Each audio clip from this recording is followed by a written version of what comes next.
is that next step is ground zero. This is ground zero here. Watch this. Watch what the Bible says. He said about Paul. First of all, when this process starts, you need to understand. Watch verse number 7. The men with Saul stood speechless, for they heard the sound of someone's voice, but saw no man.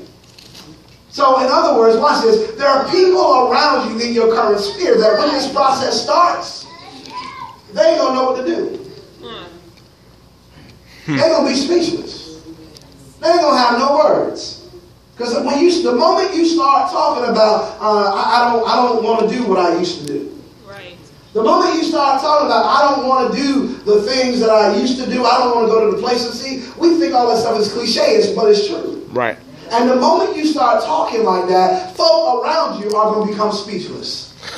They're not going to know what to say. Say so. They're going to be, if they do say anything, they're going to be like, you crazy. Yup. You done flipped your wig. How in the world can you not want to do, how in the world can you not want to do whatever with that over there? Right. Okay. How can you not?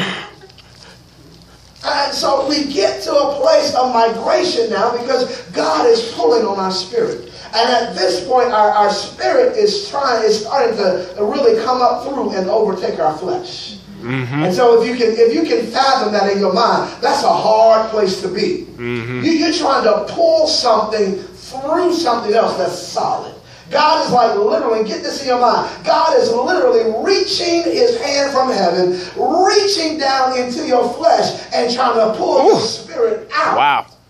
On top of your flesh. Wow. Yeah. Wow.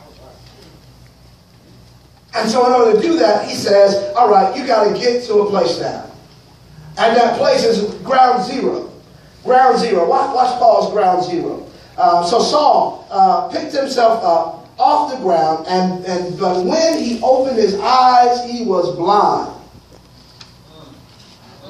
So we're moving through this process. Why am I blind, God? I'm moving because if I allow you, now we can go all the way back to the reason why he told Adam and Eve not to eat of the tree. Because unless he blinds us here, then we will never have what it takes to make it through the process. Yeah. Come on. Because when we see the realities of what we've got to do to come out of this place, most of us will not have the capacity to come out.